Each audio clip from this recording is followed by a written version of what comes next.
Cool. Just making sure. Is that better? Did you go virtual? All right, all good? And set bottom. Recorder sheet.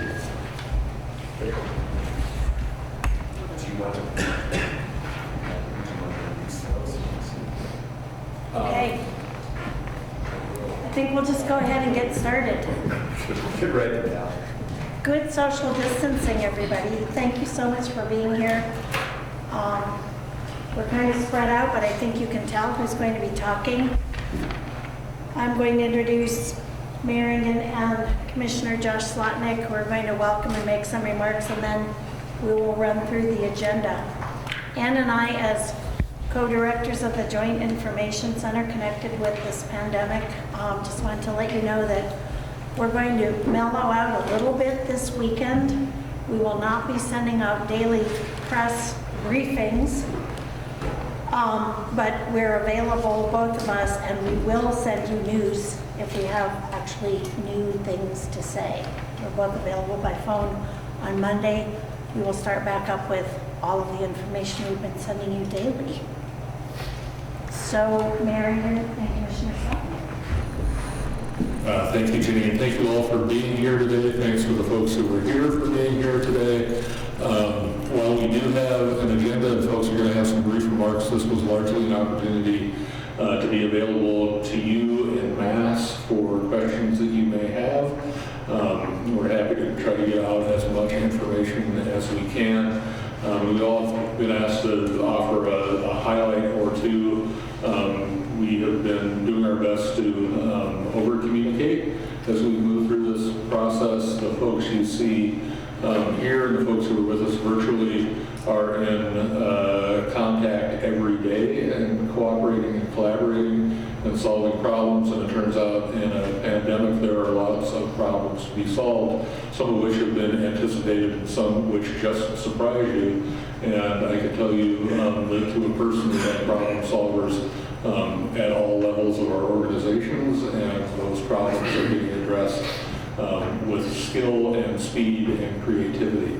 On behalf of the City of Missoula, I just wanted to talk quickly about infrastructure and let you all know that the infrastructure that allows this city to exist and for folks to live, play, work, and do business is in fine shape. Our water supply is safe, clean, and we have backup systems that will allow us to operate in the event that we don't have power, which I think is extraordinarily unlikely, for weeks. So we're in really good shape.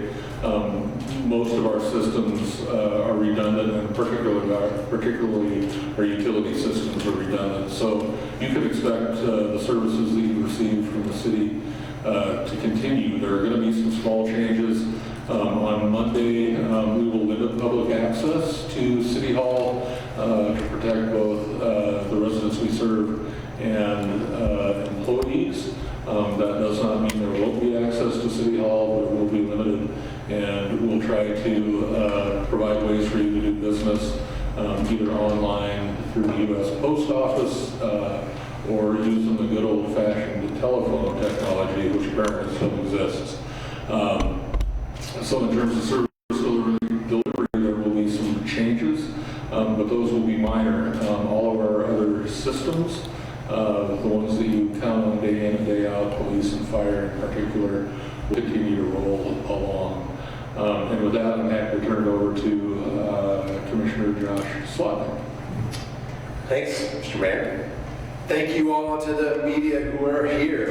You are essential in this time of crisis. As the Mayor said the other day, when you're gathering information, you should check your sources. We are really fortunate to have such good sources, and they're right here with us in the room today. So thanks to them. Also, thank you to anyone who's listening on this or watching on this. Thank you for doing your part in terms of social distancing, working from home, generally changing your behavior. I want to acknowledge this is really difficult to turn life all around. It's super hard, and people are responding really well and doing their part. Thanks for that. Before I dive into my highlights, the other thing I wanted to say is if you you'll see really quickly and hear really quickly when you get to meet these folks around me, the level of talent and expertise we have is super high. We're in really good hands, and we're going to get through all this. My quick message in terms of the county: we are absolutely going to continue delivering services, everything from building permits to car titles. You're just now going to be doing it online or over the phone, but it's all going to happen. And if you're interested in a department by department rundown, you can check our blog, MissoulaCountyBlog.com, and it's all there on how you can do it. And we are going to keep business moving. It's just going to move a little bit differently. In terms of keeping our businesses going, if you're into local government, you would know we do 3 administrative meetings a week in Missoula County with our Board of County Commissioners. These are public meetings, and then we do 1 large public meeting at the Sophie Eastern. We're doing all of this virtually now, and you can go to the Commissioners page at our website, and you can find out how you can call in. So these are still going to be public meetings. We have the capacity to handle 250 people calling in, which means we'll be almost as popular as a typical city council meeting. Right? So where business is going to go on and public access will go on, it's just going to be done a little bit differently. We have a couple of elections coming up, one in May and one in June. The May election is the school election. It's all mail-in ballot, but June isn't. Well, we're going to do something a little bit differently this year. We are sending out a postcard to everyone who voted in the last election in person at the polls. And we're going to encourage you to vote mail-in this time. Our encouragement goes so far that we are actually going to be paying the postage on that absentee ballot. So we really want you to do that. And doing this is not just for your own safety, it's for the safety of our election judges. Most of our election judges are over 65. And these are folks who are going to go put themselves on the front line in very public places to make sure democracy can work. So do your part and lessen the load on those folks and take advantage of our paid postage mail-in ballot and do it that way. Finally, I wanted to mention something about the Red Cross. The Red Cross in the recent past has had to cancel 26 blood drives across the state. They had to do this because they couldn't have all those people in the same space at the same time, which means we have a little bit of a shortage of blood, not due to people bleeding, but due to us not being able to collect blood in the way that we have been. So the way to deal with this is for you all out there to give blood, but get a hold of the Red Cross and make an appointment and give blood. Last thing I'm going to ask you to do is give some money to Missoula's United Way, who has created a fund to deal with our service workers who are out of work and rental assistance. Think of the money you would be spending going out to coffee, beer, and pastry, and give it to them. All right, now you're going to hear from some actual experts. Thank you, Josh. We should have Corey Aldridge on the phone. Yes, I'm here. Right, Corey. All right. So Outline continues to operate service. We've got questions as to why are we still running. The simple answer is we are an essential service that benefits the community. There are many people that depend on us as being a reliable way of getting to work, whether it be healthcare workers, medical professionals, grocery store employees, and so many more that have to get to work each day. There are many people in our community that Mountain is their sole means of transportation. Therefore, Mountain will continue to operate service for as long as it is safe to do so. We're taking precautions, trying to keep our buses clean. We're cleaning them multiple times a day, paying attention to the high touch areas, especially we're trying to protect our operators who are really out there exposed to everything that the public brings in. So we created a buffering zone around the operator area, 6-foot buffer, so that they can have a better chance of not contracting the coronavirus. We are working on, we have a contingency plan in place that will, if we enact it, will reduce frequency, but will allow us to maintain service in all of our existing areas. So, for example, if someone is catching a bus every 30 minutes, they will still have access to the bus in their area, but they'll have to wait 60 minutes.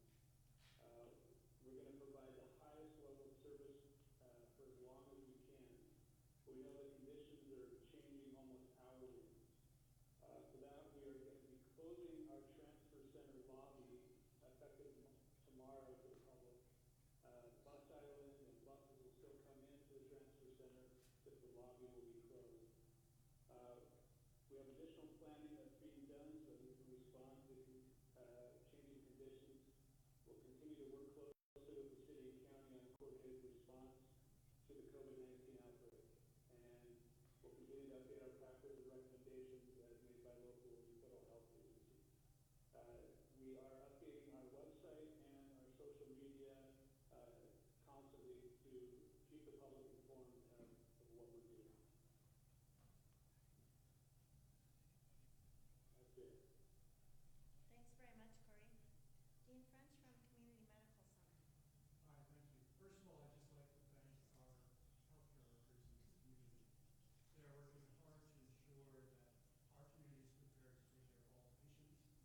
We're asking them to do things that they haven't done before. We're asking them to retrain on the spot. As the situation changes, it becomes more fluid. We're repositioning our healthcare workforce so that we can be best prepared to take care of what's to come. And hopefully it will not come, but we want to be there. I'd like to thank our community leadership for really encouraging social distancing, shutting down bars and restaurants. Keeping those things in place is the best way I know to make sure that the healthcare workforce is going to be in the hospital where you need them, when you need them. So thank you to our leadership in this community for that.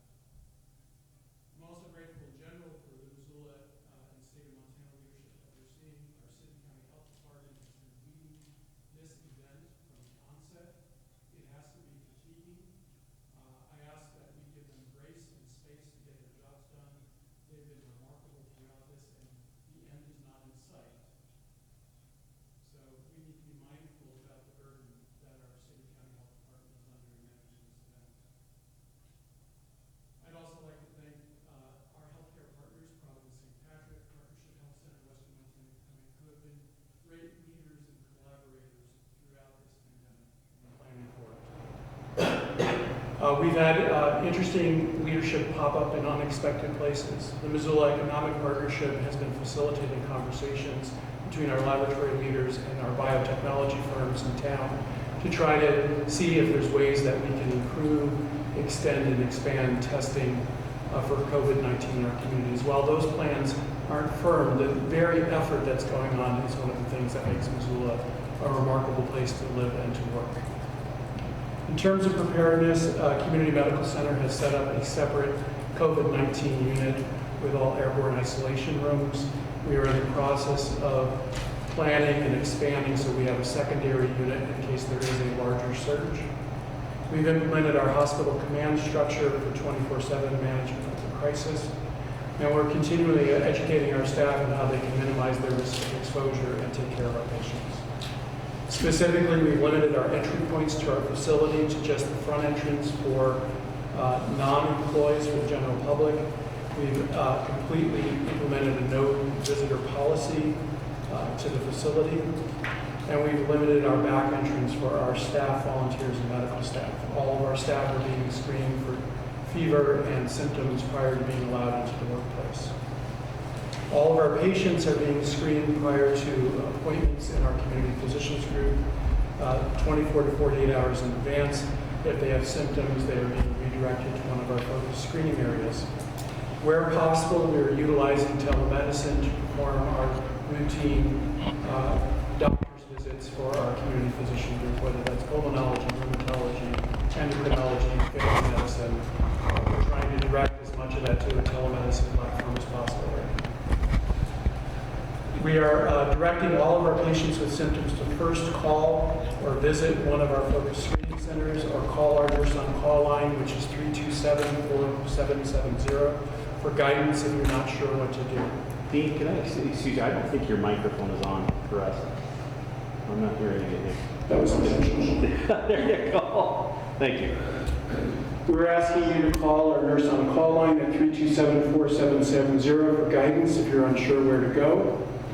We're directing our patients with symptoms to call first or visit a focused screening center so we can centralize our screening processes and testing as well as preserve our protective equipment. Our adult screening center on North Reserve is seeing very high volumes. It is important that part of the screening process is to determine who actually needs a COVID test immediately and who could be deferred and be asked to self-isolate at home.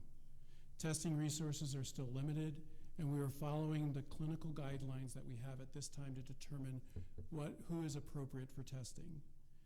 We have opened an additional screening center at our Front Street location, downtown First Care, and that is for children and their parents. We're asking people not to go to the emergency room for screening unless they're having severe respiratory distress. All of our staff have appropriate personal protective equipment in our screening centers and our emergency room to prevent exposure to our workforce. We have suspended all elective surgeries throughout our platform in order to preserve and conserve on our personal protective equipment, and we are looking for donations of any type of medical grade personal protective equipment. If someone has that, we ask them to drop it at our front entrance. It has to be in an unopened box. That's all I have. See if I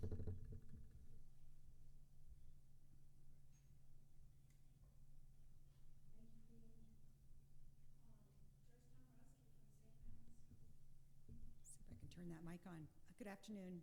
Joyce Dombrowski. I'm the Chief Executive for Providence, Montana. Thank you for the opportunity today. I'd like to just start and echo some of the comments already made.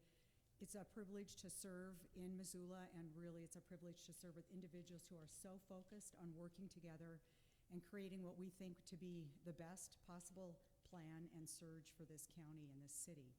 I want to thank every single caregiver that's at work today. One of our infectious disease specialists accompanied me today. Many physicians and nurses are on the front line right now taking care of patients. I also want to take this opportunity to remind you, we've been taking care of very sick patients in this community for almost 150 years, and we will continue to do that.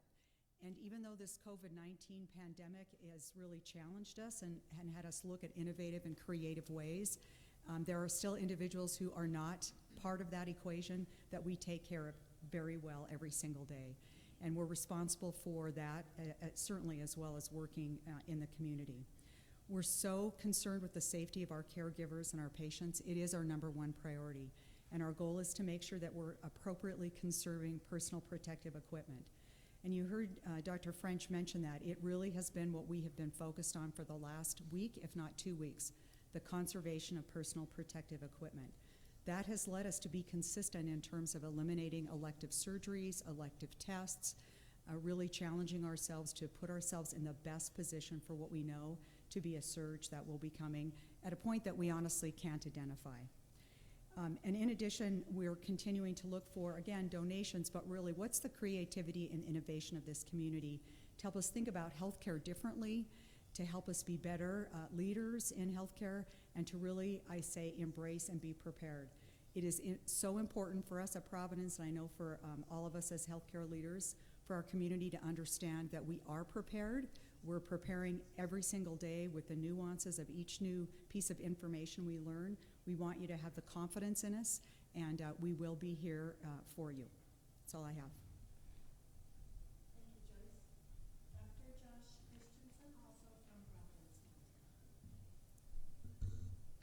So I'm Josh Christensen. I'm one of the infectious disease docs at St. Pat's. We got 4 of us, so we're lucky to have a pretty deep bench. I'm from Peaburg, so I'm local. I've got family all around here. So this isn't. So this is something where I'm committed, regardless of how it all plays out. I'm here in it. I do want to make it clear that this is not if this is coming. It is coming. We will have a lot of sick patients at some point. The goal of this social distancing, which I think is essential, is to slow the rate that they come in so it's manageable and we can provide adequate medical care for them. So that we can do that, that's why I've really been advocating with a lot of the healthcare people, including the health department, for cutting back on anything elective, preserving our resources for when we really need them.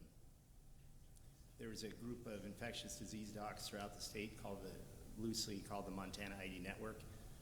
We've been meeting twice a year for years, forced an eventuality sort of like this, and we've been in touch almost constantly now.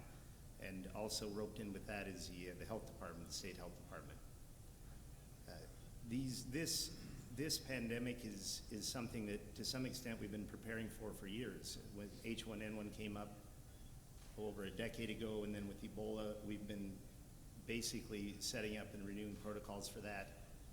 This, though, is different in that this is going to be on a much grander scale than anything we've anticipated previously. So we do have a lot of plans in place. St. Pat's has a very robust incident command that's been up and running for quite some time. We're working closely with the local and state health departments. We have the luxury of being, as part of Providence, being affiliated with the hospitals in Seattle, so we have been learning a lot from them. There are multiple conference calls. There are, I'm trying to think of the right term for it, but basically it's like a Skype conference call. I'm not really up on that sort of technology that much in any case, so we have a lot of communication with them. I've got all sorts of protocols that they've emailed us. We've started putting into place ways we can increase our testing. We've been in touch with the health department, biotechnology companies in Missoula, the university. And the biotech companies in the university, to some extent, reached out to us, and I really found that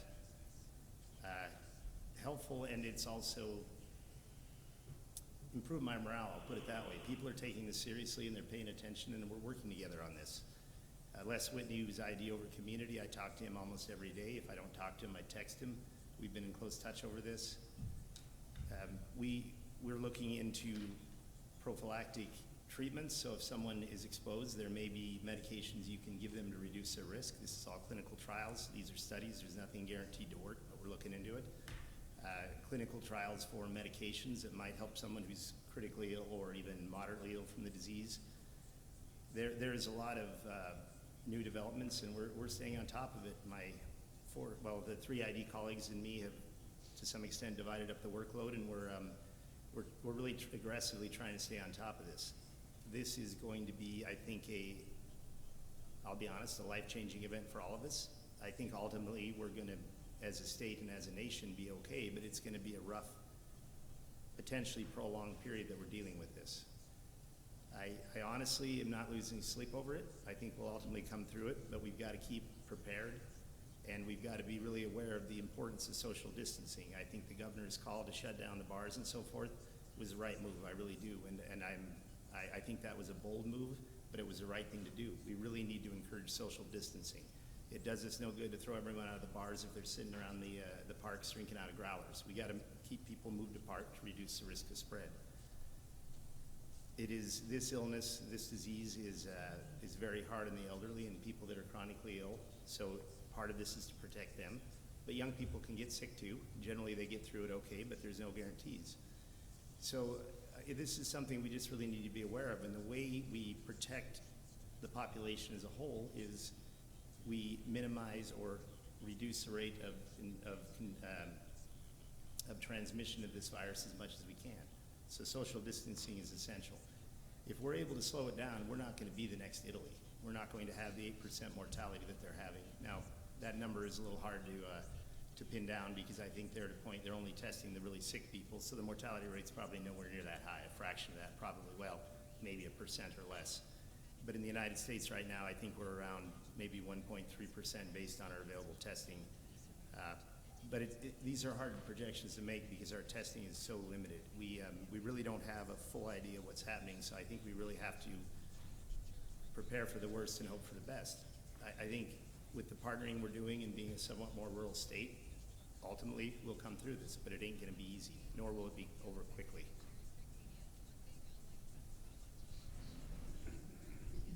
Thank you. Do we have President Bodnar with us? Yeah, from here. Hi. Well, thanks everybody. Obviously it's an evolving situation, and we've of course remained in close contact with all of our community partners. And I just continue to appreciate the collaboration, the teamwork of everyone that's been a part of that. You know, with every decision we make at the University of Montana, we remain steady in our commitment to the health and safety of our students, staff, and faculty, and of course the broader Missoula community. Just a couple of brief updates from the university.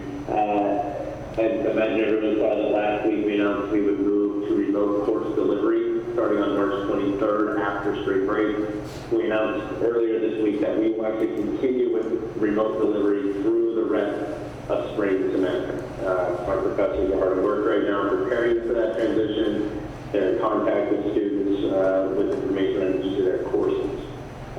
Second, earlier this week, we also strongly recommended to our students that if they have another housing option, they do not return to residence halls after spring break.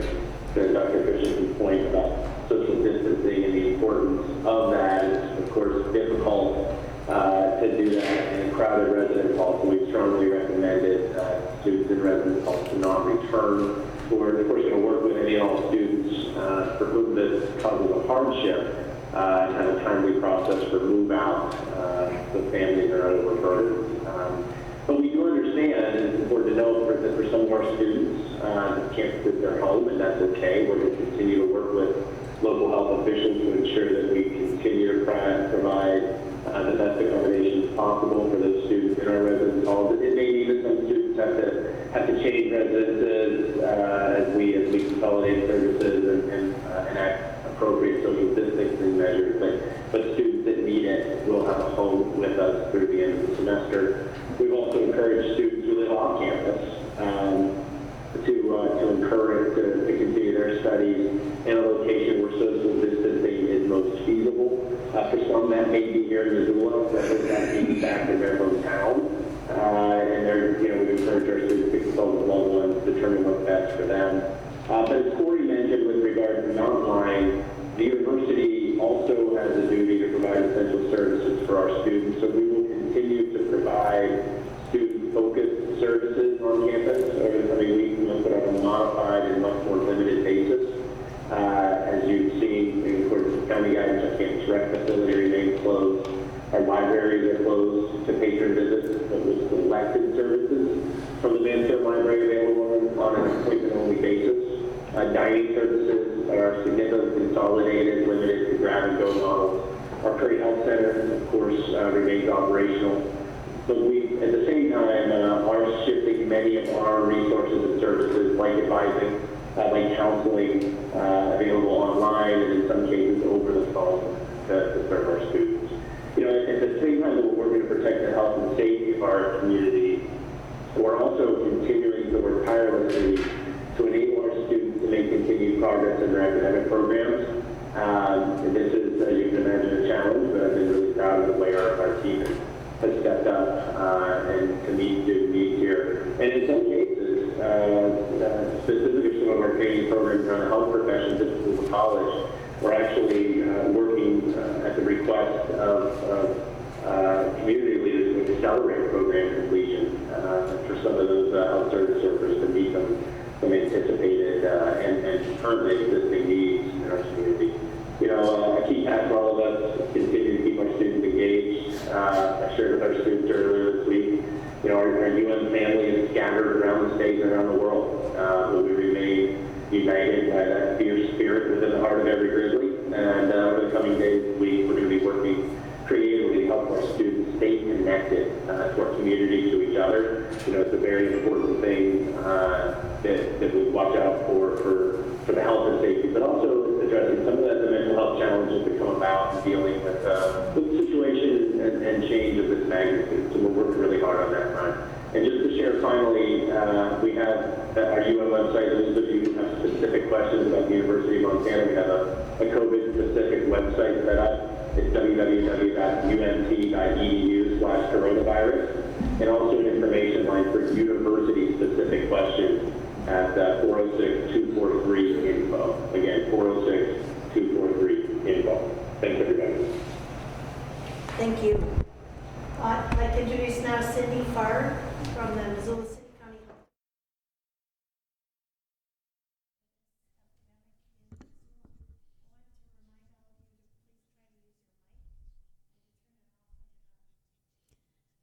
Hi, thanks, Ginny. As Ginny introduced me, my name is Cindy Farr. I'm the Incident Commander for the Missoula City County Health Department COVID-19 response.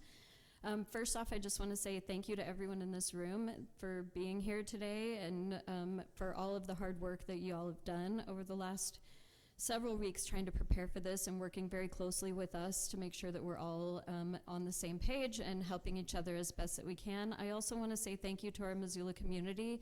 I know that everything that has happened in the last couple of weeks has been very much a disruption to your normal daily life, and I just appreciate very much that people are actually doing what we're asking them to do and really honoring those social distancing practices and making sure that we're doing what we can to protect the vulnerable people in our population and slow the spread of this disease in order to protect our healthcare resources. We currently are at 4 cases of COVID-19 in Missoula County. All 4 cases are related to travel outside of our Missoula area. So what that means for people who are watching at home is that we do not have community spread at this point that we know of. It is still extremely important that you practice the social distancing, wash your hands, cover your cough, all those kinds of things that we're going to continue to say to you. But what we're doing is working because we're not seeing a large jump in numbers quite yet. That gives us the opportunity in public health to learn from what is working in other parts of the country and to learn more about the epidemiology of this virus as it is taking out other parts of the country before it gets here to our communities. So I just appreciate the public support for us and what we're doing at the health department. On that note, we've really expanded everything that we're doing at the health department. I want to say thanks to the overwhelming number of nurses who applied when we put that call out on Sunday. We were able to staff and have backup staff on hand so that not only if our staff were to contract the virus, but as this starts to get bigger and we need to pull in more staffing, we have all the staff that we need right now. We also just want to say that we appreciate our local government and everyone who is reassuring us that, we have infrastructure that's in place that is still going to continue to operate. We definitely need that at the health department, and we are also keeping our essential services open. Our immunization clinic is open. Our WIC clients are getting telemedicine visits so that they can continue to get their supplies for WIC. Our home visiting nurses are still visiting with their families remotely as much as possible.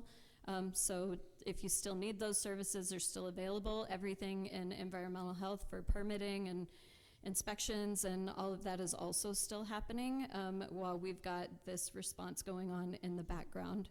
I am doing daily briefings every day. I know that my PIO is trying to get those on our Facebook page and the link on our website by around 12:30 every day. So for the most up-to-date information from the health department, that is definitely a good place to get it. It's where we're trying to answer a lot of the questions that we're getting on a routine basis throughout the 24 hours. Whatever we're getting a lot of questions about, I'll address in those daily briefings. And I think that's all I have. Thank you very much for everyone and all of your support, and we're going to get through this together.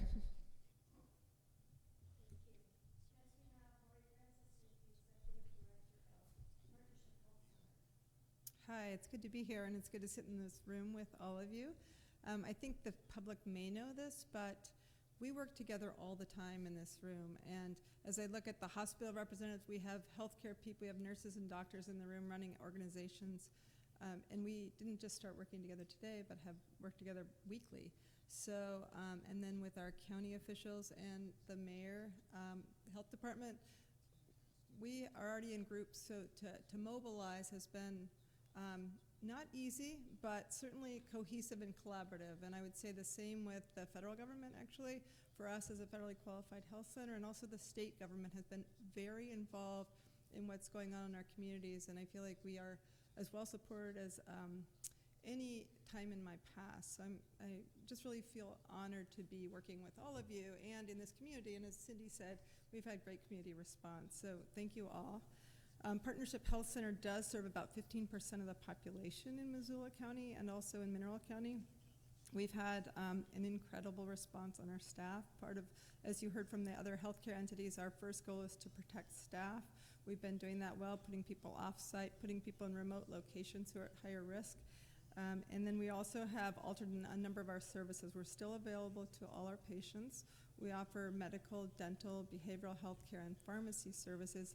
Those have changed to be far more phone-focused and Skype and Zoom meetings, and they're working quite well. So I think all of us have had to turn on our head to continue to maintain services. We also were able to hire 4 EMTs overnight, which was incredible.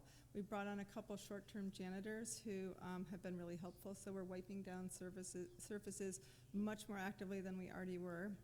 We screen people at the door, just as with the other entities in the room. Everybody is screened. We have been really interviewing about 25 to 30 folks a day, and of that group, we are swabbing, meaning we have a higher degree of suspicion, 10 to 15 people. So far, all have been negative, as you heard in this room. So we are doing a good job together. It doesn't mean that we won't have cases at some point, but we feel quite excited about the response on the part of all of you. The other population that we're all concerned about is the homeless population in Missoula. It's not huge, about 300 people, but it's a group that's at high risk, and we're working very actively together to make sure we screen folks, that we're available to see people, and that they get housed in locations where they can be tested and recover should that arise. So that's an area that we continue to be really focused on. I think that's all I have. I just want to thank the folks in this room and the people of Missoula and Mineral County.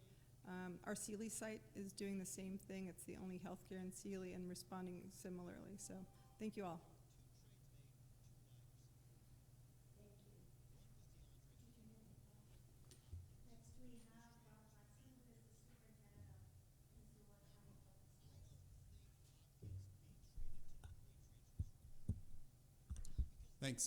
Thanks everyone. Again, just want to reiterate, appreciate the collaboration that's happened with folks in this room as well as other folks in the community. It's been great to have the opportunity just to talk with everyone on a variety of different issues as they come up, and being able to just communicate openly and problem solve has been really nice. I have just a couple of updates since our last press conference. As you're probably all aware, the governor issued a closure for all schools in the state for a period of 2 weeks. It didn't affect us this week because we were already on closure for spring break, but we will continue to be closed this next week. The governor has not yet extended that, so right now we're closed through March 27th. We're continuing to message throughout this week. We've continued to message our staff and our families about any information that we know and how we're preparing for this event. One thing to note, which I don't think has been mentioned yet today, is yesterday the governor issued an advisory for those that are coming back from spring break, asking those that have traveled internationally to self-quarantine for 14 days. We have messaged that to our parents and our staff that might be returning from international travel after spring break. Essentially, our schools and our administration buildings are closed to the public. We've asked all of our staff that could work from home to work from home. Of course, the buildings are still staffed by our custodians, who are doing an excellent job cleaning the buildings and making sure that they're maintained. But other than that, there's not really anyone in the buildings at this time. We have done a ton of work, though, to prepare for Monday, and I'll just mention a couple of things. So our teaching and learning staff worked hard this last week to ramp up our online learning presence. We've got a website that's going to launch later today, and it'll be ready for parents starting on Monday. It's full of activities, relevant and engaging activities, grade level specific, subject specific, so that parents could have an option to take a look at that and help their kids through some of those lessons and activities. Next week, as our teachers come back, they won't be back in the buildings, but they will be answering emails from home. And then the other thing I just want to mention is our preparation around food service. So we are ready to go with food service on Monday. Our staff worked very hard this week. Last count I heard was 6,000. That's 6 with 3 zeros. 6,000 sandwiches that were prepared this last week to get us up and ready for Monday. This is how we're going to do the food delivery option for our kiddos. We will have 4 school sites where people could stop by and pick up food. but we will also be delivering via school bus. So our transportation company, Beach Transportation, has done an excellent job to help us plan this. So starting Monday between the hours of 11 a.m. and 12:45, our buses will actually be driving their regular bus routes, and they'll be making stops at the regular bus stops to distribute the food. We found that this would be better to get food to our community because those bus stops are in neighborhoods and closer to homes where kids could walk and pick up the food. I also want to mention that this food is open to anybody. There are no qualifications. There's no income qualifications. There's no age level qualifications. You don't have to have previously qualified for free and reduced lunch. This food is open to any child under the age of 18, including children that are homeschooled or including children from private schools. And the best way for folks to figure out the location closest to them is go to our website or go to Beach Transportation website, plug in their address, and they will get an exact location closest to their house, as well as the pickup time for the lunch. We'll be not only be providing the lunch, but also for breakfast the next morning, so they'll actually get 2 meals in one bag, and then we'll come back the next day with another bag at lunchtime. So those are the big updates I have for the school district. Encourage our families to just keep watching our website, keep checking their emails. We'll be updating families on a regular basis. Do we still have Adrian back on the phone? Yes, we do. Hi, Adrian. Adrian is the director of the Missoula County Office of Emergency Management. Thank you for the opportunity to talk through some of the activities and planning that we're coordinating within the Missoula Office of Emergency Management. No matter the disaster, I'm always just super proud of this community and how it works together and how quickly our agencies come together to solve very dynamic problems. And amid a global pandemic, this problem solving, forward thinking, and coordination is occurring at a mind-blowing tempo. And I am so honored to be working closely with a lot of really smart and talented folks that are going to help us all get through this. So, early this week, both the city and the county declared emergencies related to COVID-19. That action was really an acknowledgement of the broader community impact associated with this that we've all talked through and all the speakers ahead of me have talked through. But what that did was that enabled us to open up our emergency operations plan and to formally kind of kick our emergency operations center and emergency coordination center into high drive by forming a management team that is working to coordinate all of the response efforts that are going on across the county so that we can assist our healthcare partners and the city county health department to meet their objectives by reducing the complexities that they face and solving some of the problems associated with that. The other main thing that this team enables us to do is to build capacity for resiliency and plan for recovery, because this will end at some point in time. So much like we've done for fires and floods, one of our big key partners in this are community organizations that are active in disaster. This group meets frequently when we're activated, so just this week we've met 3 times via conference call, and that schedule will continue into the future as need rises. It may be more frequent. But what this group really does is they get together and they anticipate what unmet needs or gaps may be out in the community. And they collaborate so that they can increase their readiness and their capacity to address those needs collectively as a group and to serve everyone in our community amid this disaster. The last thing I want to say is that for the last 2 weeks, the public has been able to call 258-INFO, 258-4636, to be able to speak with public health nurse about COVID-19 related questions. Starting Monday at 8 a.m., they will still be able to call 258-INFO to talk to a public health nurse about COVID-related questions, but they will also have the opportunity to talk to staff in the Emergency Coordination Center about resources and how to get connected to resources that they may need. So tomorrow, tomorrow and Sunday, that will just be a recording. But Monday morning, 8 a.m., we will have live staff available to answer those questions. Thank you. Thank you. We can open it up for questions now.